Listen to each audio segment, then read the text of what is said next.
Olá, tudo bem? Meu nome é Bárbara, hoje eu sou professora de Direito Constitucional e hoje nós vamos aprender sobre os remédios constitucionais. Importante ressaltar que os remédios constitucionais não estão no capítulo escrito remédios constitucionais, eles estão jogados aí na Constituição, ao longo da Constituição, então a gente reuniu todos eles para a gente aprender numa aula. Então você não vai achar um capítulo escrito remédios constitucionais na sua Constituição e vai lá estar todo ele. Tá? Em geral, eles estão no artigo 5º, o habeas corpus, mandado de segurança, injunção, enfim. Em geral, eles estão no artigo 5º, tá? Então, a gente vai ver os remédios constitucionais hoje. Os remédios constitucionais são esses. Então, é habeas corpus, mandado de segurança, tanto o individual quanto o coletivo, o mandado de injunção, o habeas data e a ação popular, tá? A ação popular tem acho que um capítulo aí sobre ela, um artigo pelo menos, tá? Vamos lá. Então a gente vai começar sobre o habeas corpus. Importante, a primeira coisa que você tem que aprender sobre habeas corpus. O habeas corpus não é recurso. Todo mundo fala, ai, vou impetrar um habeas corpus, um recurso para tirar ele da prisão. O habeas corpus não é um recurso. O habeas corpus é uma ação autônoma. Isso significa o quê? Se o sujeitinho foi preso e você for impetrar um habeas corpus para ele, e já estiver correndo uma ação penal, você vai impetrar o habeas corpus e esse habeas corpus vai ser um processo separado do processo que está correndo. Então, por exemplo, eu cometi um crime, tal, aí eu fui presa preventivamente. Então, durante o processo, eu fui presa porque eu estava lá ameaçando uma testemunha, por exemplo. Se você for impetrar um habeas corpus, esse habeas corpus não vai ficar como se fosse um recurso dentro do processo. Tipo, enfiado no meio do processo, ação penal e tal. Ele não vai entrar aqui. Ele vai ser um processo à parte. Por quê? Porque ele é ação autônoma. Então ele vai ficar pensado, ele vai ficar grudado com o processo principal, tá? Mas ele vai ser outro processo. Então ele é uma ação autônoma, ele não é recurso, tá? Isso é muito comum as pessoas acharem que ele é recurso. Ele não é recurso, ele é uma ação autônoma, tá? Daí, na hora que você vai ter que distribuir esse habeas corpus, você vai ter que entrar lá no distribuidor. Antigamente, a gente ia andando até o fórum, ia no distribuidor, entregava o papelzinho do habeas corpus, ele criava um processo novo, tá? É diferente. Que visa proteger a liberdade de locomoção. Então, o habeas corpus visa a liberdade de locomoção. Então, eu fui presa legalmente, você vai impetrar o habeas corpus para mim, para eu sair da cadeia, tá? Ele pode ser impetrado por qualquer um. Então, a legitimidade ativa dele é qualquer um. Pode ser interposto por qualquer pessoa, estrangeiro, nacional. Pode ser uma pessoa que nunca ouviu falar da minha vida. Então ele pode ser por qualquer pessoa e sem advogado. Posso escrever um habeas corpus na mão, que é possível, tá? Então pode ser interposto por qualquer pessoa, sem advogado, em favor próprio de terceiro, e é gratuito, tá? Então é muito comum, ultimamente tem acontecido, por causa de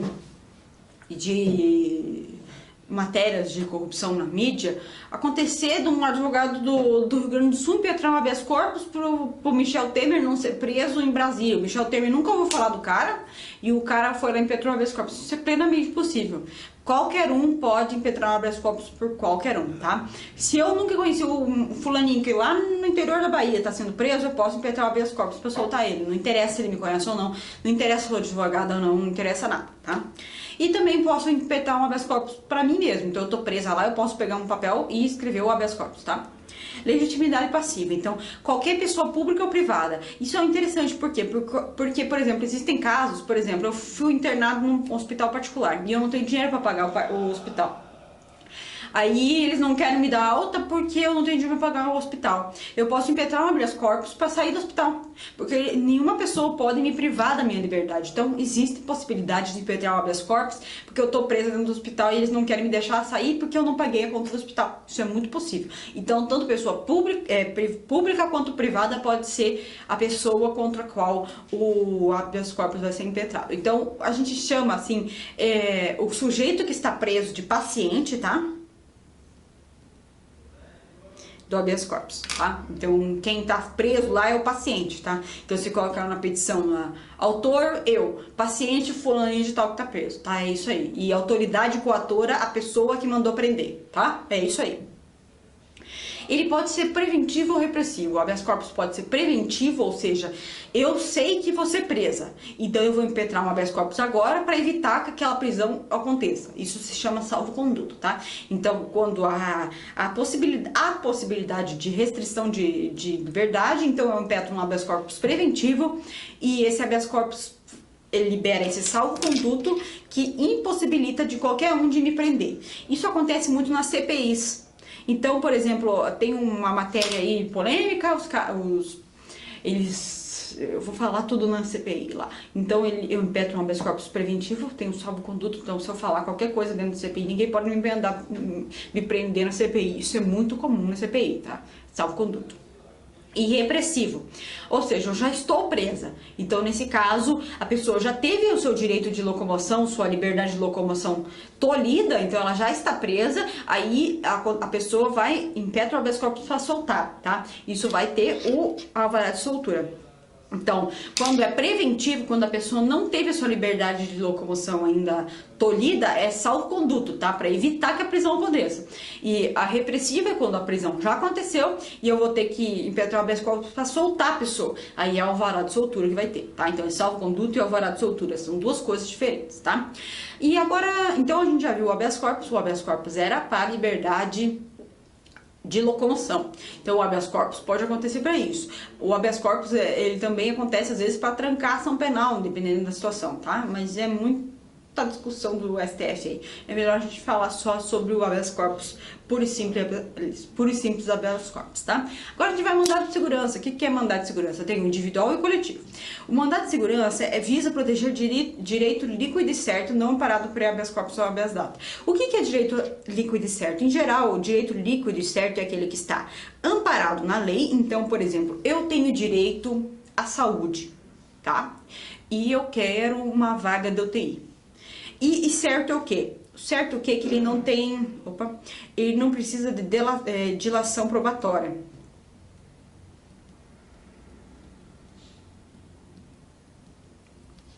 Ou seja, o direito líquido e certo é aquele... Por exemplo, eu tenho direito à UTI. E o dilação probatória é o seguinte: quando você for impetrar o MS, o mandado de segurança, você vai ter que juntar todas as provas que já provam aquele direito ali. Então, o mandado de segurança, ele é uma ação muito rápida e não permite a possibilidade de criação de provas dentro dela.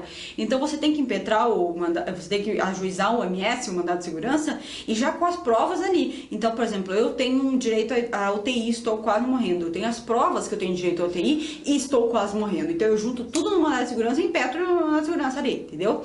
Então, o mandado de segurança não permite dilação probatória. Então, eu não posso impetrar, ajuizar o MS lá e falar: eu quero que venha um perito e prove que eu tenho direito líquido certo. Não, ele tem que ser provado ali na hora que você ajuizou o mandado de segurança, tá?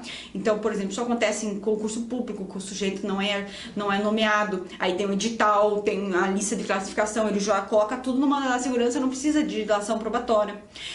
Acontece isso em hospitais, você precisa de uma coisa de hospital, lá você ajuiza o mandado de segurança, tem todas as provas ali que você tem direito. Isso é um direito líquido e certo e a possibilidade de mandado de segurança, tá? Só que o mandado de segurança não é possível quando não é amparado. Então, só é possível você colocar um mandado de segurança quando o direito não for amparado por habeas corpus ou habeas data. Então, não é por acesso a dados, não pode ser acesso a dados, e nem liberdade de locomoção. Então, por exemplo, se eu estou tendo minha liberdade de locomoção tolhida, eu não posso impetrar um mandado de segurança, eu vou impetrar um habeas corpus. Se eu não estou tendo acesso a meus dados pessoais, eu não vou impetrar um mandado de segurança, eu vou impetrar um habeas data, entendeu? Então não pode ser nenhum nem outro. Quando não for nenhum nem outro, aí é mandado de segurança, isso que eles quiseram dizer. Importante ressaltar que é direito líquido e certo. Então, na hora que você for colocar teu mandado de segurança, ela tem que ter todas as provas do mandado de segurança. Não pode precisar de testemunha, perito, nada disso, tá?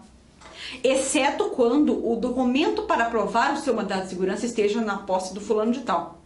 Então, por exemplo, eu tenho direito a UTI, mas o meu documento que prova que eu tenho direito a UTI está com o plano de saúde. Aí sim, você pode impetrar o mandado de segurança e daí o juiz manda citar e apresentar o documento que mostre que ele tem direito. É isso que vai acontecer, tá? Essa é a única hipótese que falte o documento ali do mandado de segurança, tá? Legitimidade ativa pode ser ajuizado por qualquer pessoa, então qualquer pessoa pode ajuizar o mandado de segurança. Então, se eu estou em coma, minha mãe pode ajuizar o mandado de segurança para me botar no UTI, por exemplo, tá? Legitimidade passiva. Quem que pode ser o alvo do mandado de segurança? Autoridade pública ou agente de pessoa jurídica no exercício de atribuições do poder público, tá? Então, por exemplo, fulano de tal não foi nomeado no concurso público, impetra o mandado de segurança contra o chefe do executivo que não me nomeou no concurso público. É basicamente isso, tá? Então veja bem que aqui pode ser no habeas corpus é pessoa pública ou privada. No MS já muda, é atribuições do poder público. Então autoridade pública ou atribuições do poder público. Veja bem, tá? Diferente. O mandado de segurança coletivo, ele tem as mesmas motivações do mandado de segurança individual. A única coisa que muda é as legitimidades. Veja bem, a legitimidade ativa que muda, que é o quê? Quando for mandado de segurança coletivo, é partido político com representação no Congresso Nacional, organização sindical, entidade de classe e associação legalmente constituída em funcionamento há pelo menos 1 ano. Então, essas entidades coletivas que vão impetrar em razão da defesa dessas pessoas que estão aqui. Então, partido político com representação no Congresso Nacional pode impetar o mandado de segurança. Organização sindical. Então, a CUT vai lá e impetra o mandado de segurança. Mandado de segurança a juiz mandado de segurança em prol dos trabalhadores. Então, é isso que quer dizer, tá? E lembre-se que a associação tem que estar funcionando 1 ano, porque isso é uma forma de coibir que associações sejam criadas e constituídas só para mandado de segurança coletivo. Então, visa uma legalidade ali, uma legitimidade na hora da pessoa ajuizar esse mandado de segurança coletivo, tá? Mas tirando isso, é tudo igual. É autoridade pública, agente pessoa de poder público e também visa direito líquido e certo. Então, tanto nos dois casos, tanto no coletivo quanto no individual, a prova tem que vir já no mandado de segurança provado o direito líquido e certo, tá? Vamos lá. O mandado de injunção, o que é? O mandado de injunção é uma coisa meio complicada. Vamos ver. Então, a gente já viu o HC e o MS, como a gente chama, agora a gente vai ver o mandado de injunção. Na Constituição Federal, nós temos várias regras que o Constituinte falou assim, é direito ao fulano ter tal coisa de acordo com a lei, e essa lei não foi criada. Então, a Constituição fala, tem direito à greve, na medida que a lei complementar falar. Só que essa lei complementar nunca existiu. Então, há o entendimento que aquele direito não existe porque aquela lei complementar não existe. Então, o mandado de injunção visa exercer esse direito que a Constituição deu, mas que a lei não existe. Então, você não consegue exercer. Exemplo, a greve. O direito à greve está aqui no artigo 6º. Vamos ver aqui. Cadê a greve aqui? Greve.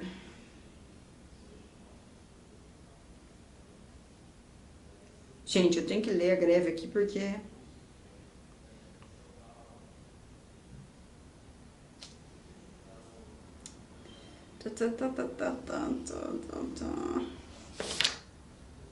No artigo 5º, acho que é no artigo 5º, se não me engano. Casa, exigida, trabalho, proteção social, identidade...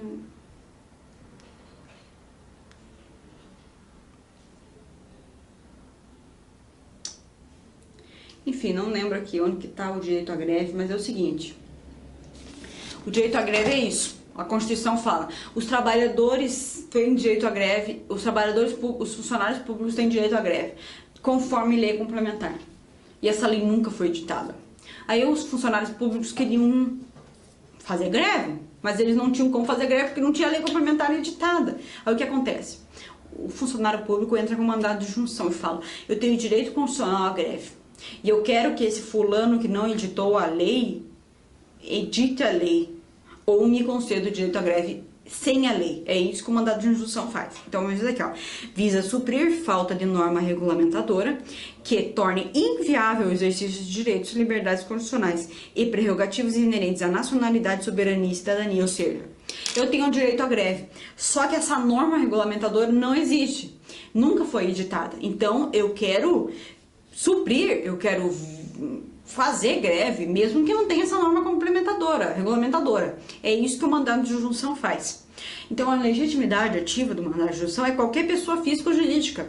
Essa pessoa tem que ter esse direito da Constituição, que a Constituição deu a ela, sem a norma regulamentadora. Então, eu tenho direito à greve, mas eu não tenho norma regulamentadora. Então, eu sou funcionária pública e não tenho norma regulamentadora. Quero que exercer o direito à greve sem a norma regulamentadora. É isso que é a legitimidade ativa. E a passiva? A passiva é o agente ou órgão público que é responsável pela edição da norma. Então você vai ver lá, quem é responsável por editar a norma da greve, que regulamenta a greve? O Congresso Nacional. Então, na legitimidade ativa é o funcionário público, que ele quer fazer a greve. E quem é a legitimidade passiva é o Congresso Nacional, porque é o Congresso Nacional que não editou a lei que eu quero que faça para eu poder fazer a greve. É basicamente isso. Então, legitimidade ativa, o funcionário público que quer fazer a greve não tem lei regulamentadora, e o legitimidade passiva, a pessoa que está sendo processada é o Congresso, ou seja, o Congresso que deveria ter editado a lei não editou, tá? Cuidado com a diferença entre ADI de omissão e a mandado de injunção. O que é isso? Nas aulas de controle de constitucionalidade, se você for ver, você vai ver a ADI por omissão, que é o que acontece. É exatamente o mesmo caso. Quando a Constituição obrigou alguém a fazer uma lei regulamentadora de um direito que está na Constituição e essa lei não foi feita. Só que a ADI de omissão, ela tem a principal diferença do mandado de injunção, que é o quê? A legitimidade. Por quê? Conforme a gente viu ali, o mandado de injunção, vamos fazer um quadro aqui, a legitimidade ativa do mandado de injunção, a gente viu aqui que é qualquer pessoa.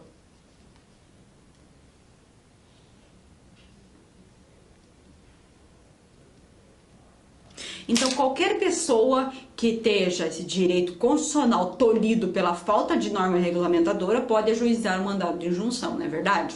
Então, qualquer funcionário público, qualquer um, se eu sou funcionária pública, xixelenta que limpa o chão do funcionalismo público, sou funcionária pública e quero fazer uma greve, eu vou e posso impetrar o mandado de injunção, tá? Só que a ADI de omissão não, que a ADI de omissão, muito embora ela tenha o mesmo objeto, a omissão, a ADI de omissão, ela só pode ser ajuizada pelos legitimados a ajuizar controle de constitucionalidade. E quem que são os legitimados? Está lá no artigo 100 e pouco, 103, se não me engano. Vamos ver quem que são?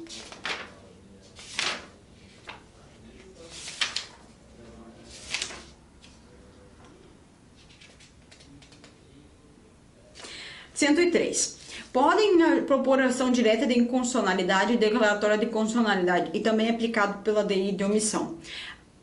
O presidente da República, a mesa do Senado Federal, a mesa da Câmara dos Deputados, a mesa da Assembleia Legislativa ou Câmara Legislativa do Estado ou do Distrito Federal, governador do Estado, do Distrito Federal, Procurador-Geral da República, Conselho da Ordem dos Advogados do Brasil, Partido Político com representação no Congresso Nacional e Confederação Sindical e Entidade de Classe. Então, aqui os legitimados estão no artigo 103 da CF. Você pode observar aqui que a diferença principal do mandado de injunção com a ADI omissiva por omissão, é que aqui no mandado de injunção qualquer um pode fazer.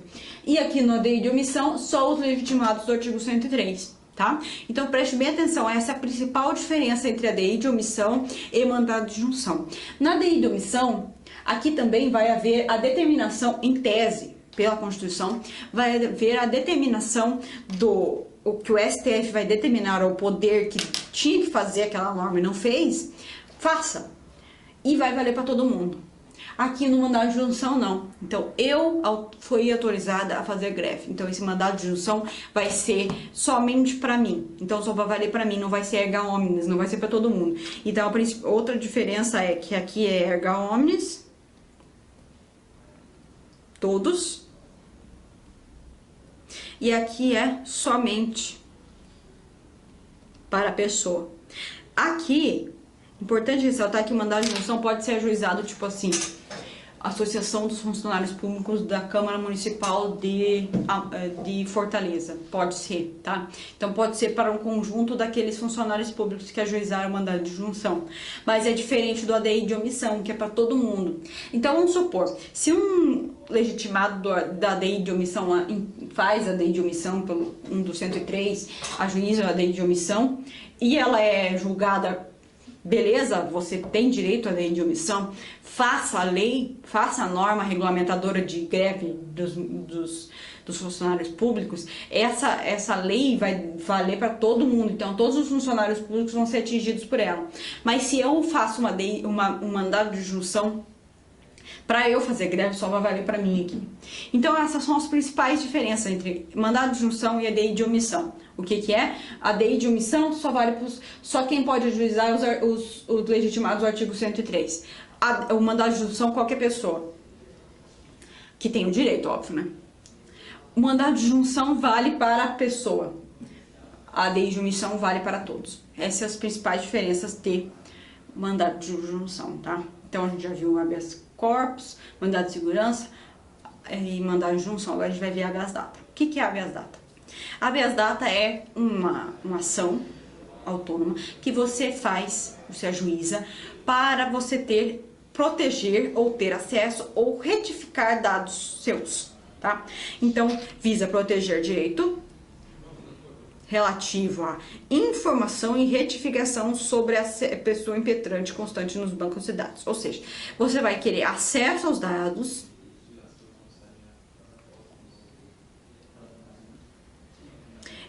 retificação dos dados. Então, por exemplo, eu quero ver os meus dados que estão no Serasa. Eles não, eu vou lá no Serasa, eles não querem dar meus dados. Eu impetro um habeas data. Eu quero ver meus dados. Daí eles abrem acesso aos dados.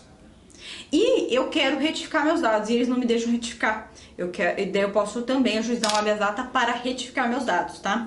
Importante ressaltar que esse banco de dados, ele pode ser público, então você pode ser, eu quero acesso aos dados no INSS, eles não me deixam ter acesso aos meus dados no INSS e peço um habeas data.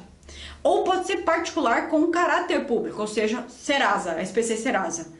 Ele é particular, mas ele tem caráter público, então eu também posso impetrar habeas data para ter acesso ou retificação dos meus dados, tá?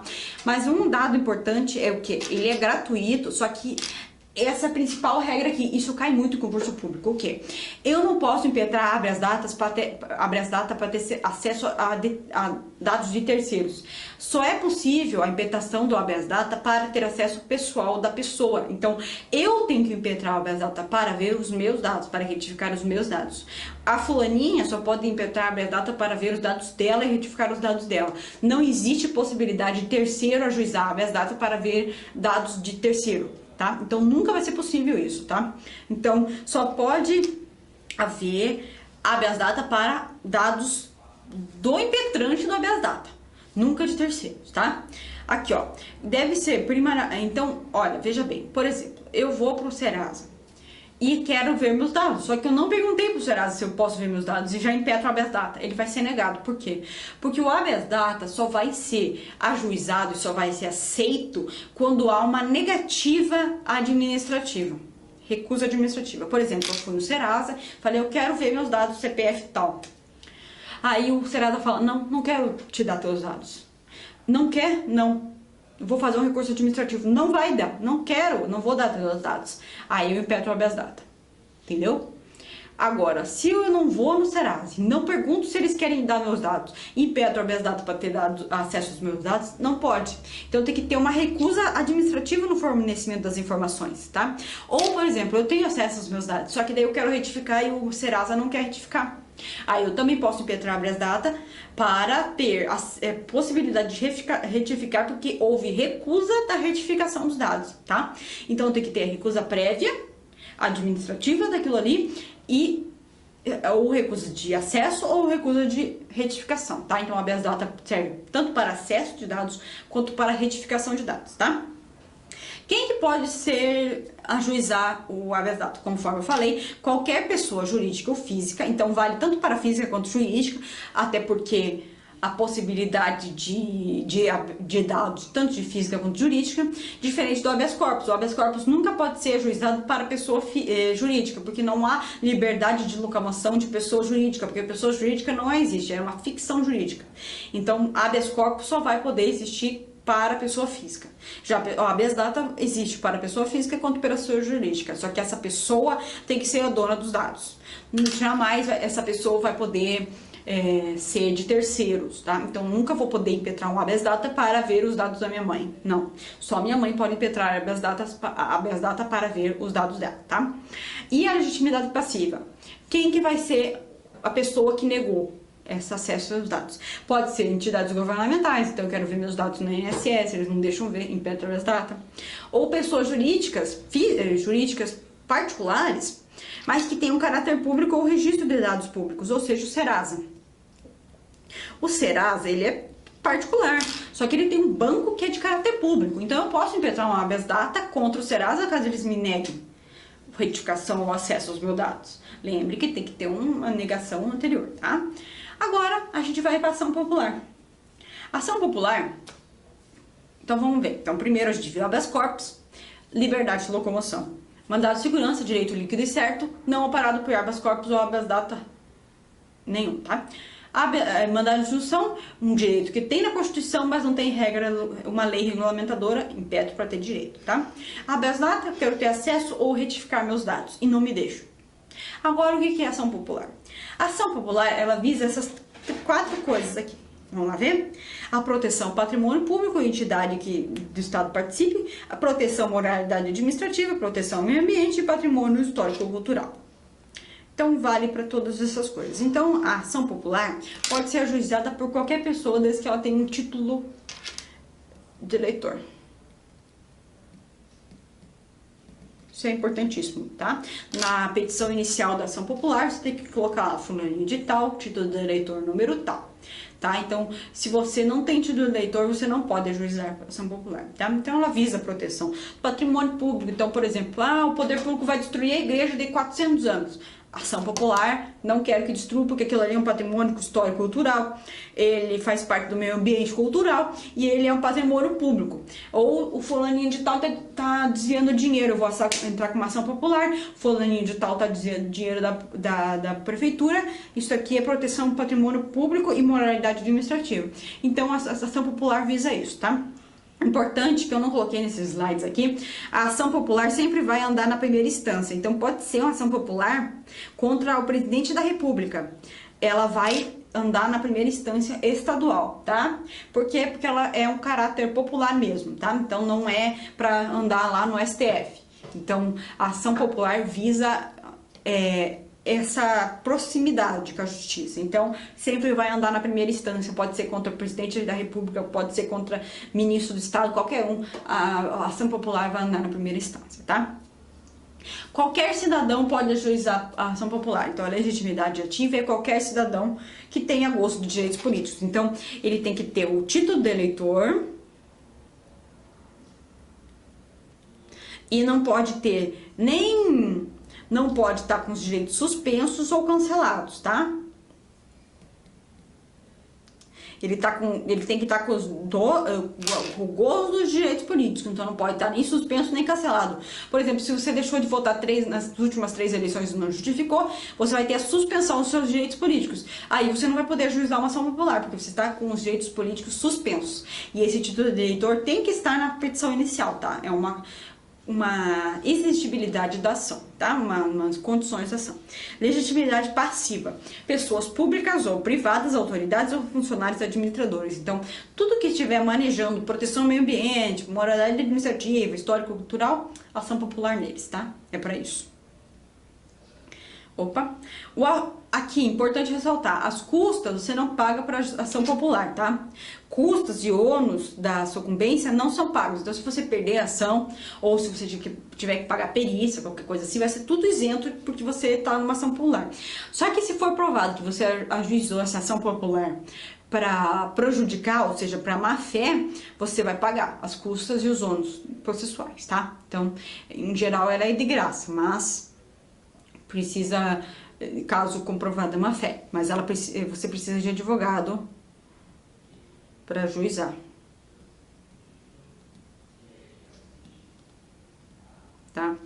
Pessoa jurídica ou estrangeiro também podem ajuizar a ação popular. Quer dizer, desculpa, a pessoa jurídica ou estrangeiro não podem ajuizar a ação popular porque elas não têm título de eleitor. Então lembre bem disso, é muito mais fácil você lembrar do título de eleitor. Quando você vê uma questão, fulaninho pode ajuizar a ação popular, lembre do título de eleitor. Ele tem que estar votando, ele está com os direitos políticos ativos, porque a cidadania é a possibilidade de você votar.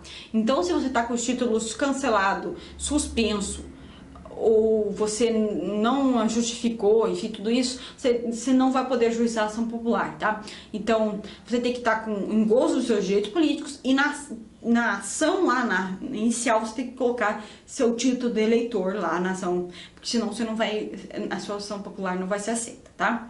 Então, esses são os remédios constitucionais, tá? Aí a gente tem o habeas corpus, o habeas data, o mandado de segurança, o mandado de injunção e a ação popular. Tudo isso está na nossa Constituição, tá? Então, eu coloquei aqui basicamente... aqui, qualquer cidadão é parte legítima para propor ação popular que vise anular ato lesivo ao patrimônio público, entidade de que o Estado participe, moralidade, tá? Administrativa, meio cultural, enfim, tudo isso. Só que tem essa cidadania significa título de eleitor, tá? Então lembre bem, é muito fácil, os remédios constitucionais não são difíceis, tá? Em geral, é bem fácil de compreender. A jurisprudência que é um pouquinho mais difícil, mas como a gente tá numa aula bem básica sobre direito constitucional, é isso aí, tá bom? Eu espero que você tenha entendido. Muito obrigada e até mais!